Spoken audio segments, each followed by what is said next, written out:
तो आज मैं आपको एक अनोखी रहस्यमय कहानी सुनाऊंगा। अगर आप चैनल पर नए हैं तो अभी सब्सक्राइब कर ले तथा कहानी पूरा देखे। अंत में एक अनोखा रहस्य छुपा है। धन्यवाद। तो सुनिए। एक बार की बात है, जब संसार के निर्माण के बाद भी कई रहस्यमय शक्तियां अज्ञात थीं, तब मेघनाद नाम का एक अत्यंत विनम्र और ज्ञानवान असुर हुआ। वह अन्य असुरों की तरह देवताओं से युद्ध नहीं करना चाहता था। उसका एकमात्र लक्ष्य था समय काल की प्रकृति को समझना। वह जानता था कि भगवान विष्णु ही काल के अधिपति हैं, जो सृष्टि के हर क्षण को नियंत्रित करते हैं। मेघनाद ने कठोर तपस्या शुरू की। उसने कई युगों तक एक ऐसे स्थान पर ध्यान लगाया जहां न सूर्य का प्रकाश था और न चंद्रमा की शीतलता। वह था क्षीरसागर के तल में, जहां अनंत अंधकार और जल का साम्राज्य था। उसकी तपस्या से सागर का जल गर्म होने लगा और शेषनाग पर विश्राम कर रहे योगनिद्रालीन भगवान विष्णु का आसन डोल उठा। जब भगवान विष्णु ने आंखें खोली तो मेघनाद उनके सामने खड़ा था। उसके चेहरे पर कोई लालच या शक्ति की चाह नहीं थी, केवल गहन जिज्ञासा थी। विष्णु जी ने स्नेह से पूछा, हे मेघनाद, तुम्हारी तपस्या से मैं प्रसन्न हूँ। तुम वह मांगो जो दुर्लभ हो।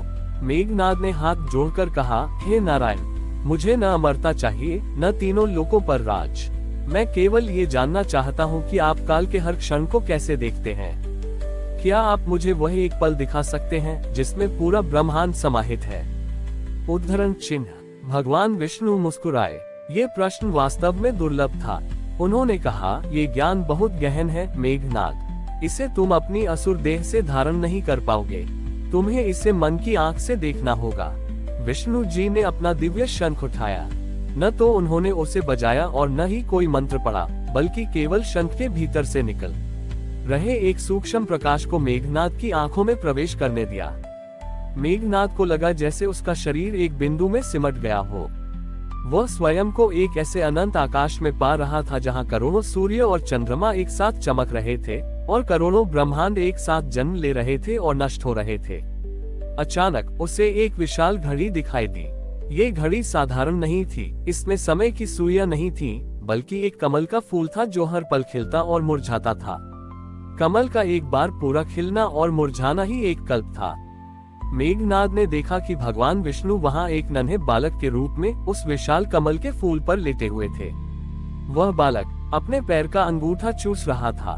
जैसे ही बालक ने सांस ली, मेघनाद को लगा कि वह अंदर खींच लिया गया है। वह उस बालक के शरीर के भीतर प्रवेश कर गया। बालक के भीतर पहुंचते ही मेघनाद ने देखा कि वहां एक दूसरा बिल्कुल नया संसार है। यहाँ भी नदी, पहाड़, देवता और असुर थे और इन सब के ऊपर विष्णु फिर से क्षीरसागर में विश्राम कर रहे थे। मेघनाद ने समझा कि यह काल के भीतर काल है। वह घबरा गया और चिल्लाया, हे भगवान, ये कैसा भ्रम है। असुर मेघनाद फिर उस छोटे बालक की सांस के साथ बाहर निकला और वापस क्षीरसागर के तल में भगवान विष्णु के सामने खड़ा हो गया। उसने महसूस किया कि उसका तपस्या का समय, उसका प्रश्न और विष्णु का उत्तर सब कुछ एक ही पल में घटित हुआ है। विष्णु जी ने शंख को वापस रखा और कहा, मेघनाद, तुमने जो देखा वही काल का रहस्य है। कोई भी पल अंतिम नहीं है। हर पल में एक पूरा जीवन समाया हुआ है और हर जीवन में एक नया पल जन्म लेता है। मैं हर पल में हूँ और हर पल मुझ में है। काल कोई रेखा नहीं है, यह एक अनंत चक्र है। मेघनाद का मन शांत हो गया। उसे ज्ञान मिल गया था। उसने समझा कि वास्तविक शक्ति उस काल को नियंत्रित करने में नहीं है, बल्कि उसके हर पल को पूरी जागरूकता से जीने में है। वह आशीर्वाद लेकर वापस लौटा और उसने अपने ज्ञान का उपयोग किसी पर शासन करने में नहीं, बल्कि संसार के प्राणियों को जागरूकता का महत्व सब छोटी ही खाने में किया। मेघनाद असुर होते हुए भी उस परम सत्य को धारण कर चुका था कि काल एक सीधी रेखा नहीं, बल्कि विष्णु के भीतर समाया हुआ अनंत चक्र है। उसका मन अब भौतिक संसार के लोभ और भय से मुक्त हो चुका था, लेकिन वह जानता था कि यह ज्ञान सामान्य प्राणियों के लिए कितना कठिन है। उसने निर्णय लिया कि वह इस ज्ञान को केवल अपने तक सीमित नहीं रखेगा, बल्कि इसे एक ऐसे रूप में संसार को देगा जिसे कोई भी महसूस कर सके। मेघनाद ने क्षीरसागर से विदा ली और पृथ्वी पर एक ऐसे स्थान की खोज की जहां समय की गति सबसे अधिक धीमी महसूस होती हो।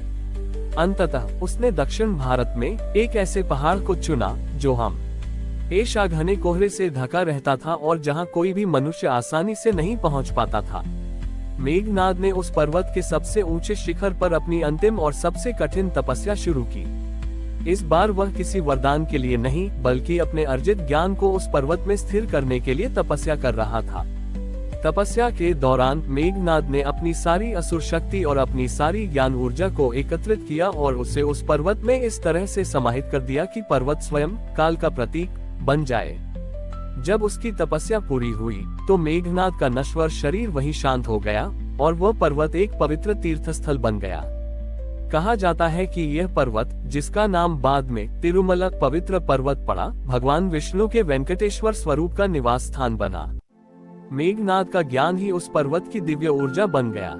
जो भी भक्त इस पर्वत की 7 चोटियों पर पैदल चलकर जाता है, उसे अनजाने में ही मेघनाद द्वारा स्थापित काल के चक्र का ज्ञान प्राप्त होता है। पर्वत की 7 चोटियां काल के 7 प्रहरों का प्रतीक है, ठीक वैसे ही जैसे मेघनाद ने विष्णु के शंख में देखा था। तारांकन पहली चोटी पर पहुंचते ही भक्त बीते हुए काल भूतकाल के पश्चाताप से मुक्त होता है। तारांकन बीच की चोटियों पर चलते हुए वह वर्तमान काल में स्थिरता और कर्म की महत्ता को समझता है। तारांकन और अंतिम चोटी पर पहुंचकर उसे आगामी काल भविष्य की चिंता से अभयदान मिलता है। मेघनाद ने यह व्यवस्था इसलिए की ताकि मनुष्य को यह समझने के लिए कि ईश्वर ही काल है, उसे घंटों तपस्या न करनी पड़े। उसे बस श्रद्धापूर्वक कर्म पहाड़ पर चढ़ना करना है और विष्णु की कृपा मेघनाद द्वारा स्थापित ज्ञान ऊर्जा उसे स्वयं ही काल के बंधन से मुक्त होने की अनुभूति करा देगी। इस प्रकार एक असुर ने अपने ज्ञान से संसार को एक ऐसा मंदिर दिया जहां भगवान विष्णु स्वयं मेघनाद के ज्ञान के प्रकाश में निवास करते हैं और हर भक्त को यह संदेश देते हैं कि वास्तविक मोक्ष समय से भागने में नहीं, बल्कि समय के हर पल को श्रद्धा और कर्म से जीने में है। हमारी और भी आध्यात्मिक एवं अनोखी कहानियां देखने के लिए हमारे चैनल पर जाएं तथा धार्मिक एवं पौराणिक अनोखी कहानियां हमारे चैनल पर है। कृपया जाके देखें तथा हमारे चैनल को सब्सक्राइब करके रखें और वीडियो लाइक जरूर करें। धन्यवाद।